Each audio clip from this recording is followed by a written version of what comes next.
งานพัทยาไม้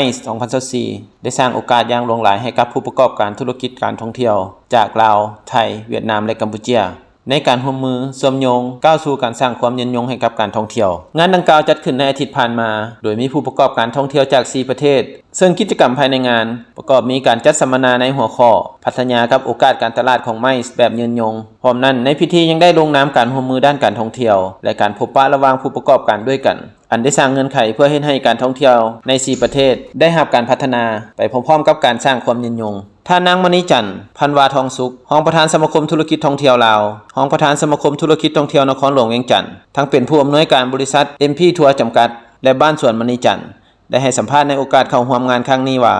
การที่จัดงานครั้งที่3ที่เฮาทางลาวได้เข้าร่วมนะรู้สึกว่าปีนี้นะเป็นปีที่ได้รับผลประโยชน์สูงสุดสำหรับภาคธุรกิจคือสูงสุดในจุดใดคือสูงสุดในจุดที่ว่าเฮาจะได้ต่อยอดในการร่วมมือระหว่าง4ประเทศร่วมมือเชื่อมโยงในภาคธุรกิจขึ้นน่ะก็คือเพิ่นได้นำเสนอให้กับทางฝ่ายธุรกิจให้ร่วมมือกันประสานงานกับภาครัฐเพื่อจะเฮ็ดให้มีการพบปะในด้านการประชุมการต่อยอดการร่วมมือฉะนั้นในพวกเฮาจะเอาบทเรียนการที่เขาร่วมกองประชุมในปีที่3นี้เนาะเป็นบทเรียนที่ว่าต้องไปพัฒนาในยอดต่อไปตลอดระยะการที่ว่าจัดงาน B2B เนาะสำหรับภาคธุรกิจกับธุรกิจท่องเที่ยวธุรกิจโรงแรมร้านอาหารแล้วก็เรือนำเที่ยวอยู่ในประเทศไทยแล้วก็รู้สึกว่าพวกเฮานี่มีพันธมิตรที่ดีขึ้นหลายปีนี้เฮาได้ร่วมมือสิ่งสำคัญเฮาได้เซ็นสัญญา MOU สำหรับภาคธุรกิจนั้นแล้วและเวทีที่ว่าเฮาเฮ็ดอัน B2B นี่นะการจับคู่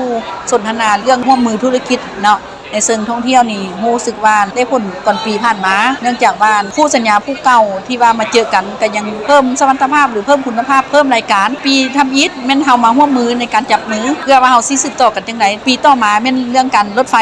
เนาะของเส้นทาง A3A ปีนี้เพิ่นก็เปลี่ยนเส้นทางให้เฮาคือเป็นการท่องเที่ยวแบบที่ว่า4ประเทศร่วมกันฉะนั้นนี่การที่เฮาเฮ็ด B2B กับภาคธุรกิจในปีนี้ถือว่ามีคุณภาพที่สูงเพื่อจะได้ต่อยอดไปนำกันท่านวงสวรรค์แสงมังทองคณะสมาคมธุรกิจท่องเที่ยวนครหลวงเวียงจันทร์ทั้งเป็นผู้อำนวยการบริษัทวงสวรรค์ท่องเที่ยวจำกัดให้สัมภาษณ์ว่าเป้าหมายในการจัดงานครั้งนี้ก็คือการเชื่อมสายสัมพันธ์ระหว่างอาเซียนนี้เนาะก็คือเป็นการเชื่อมต่อกันในการท่องเที่ยวเพื่อให้ศักยภาพในการ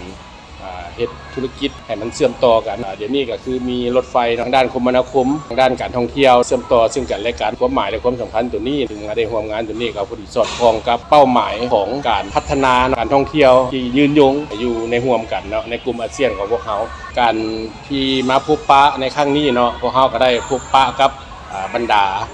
ผู้เข้าร่วมเนาะระหว่างภาคธุรกิจด้วยกันร่วมเจรจากันเนาะให้เป็น MOU กันเพื่อให้มันมีความสัมพันธ์ที่แน่นแฟ้นขึ้นเนาะแล้วก็เขาก็จะนำเอาในการตกลงกันนั้นไปร่วมกันปฏิบัติเพื่อให้การท่องเที่ยวนี้ยกระดับให้มันสูงขึ้นการร่วมมือครั้งดังกล่าวก็เพื่อส่งเสริมการท่องเที่ยวใน4ประเทศให้สืบต่อพัฒนาไปเคียงคู่กับการสร้างความยืนยง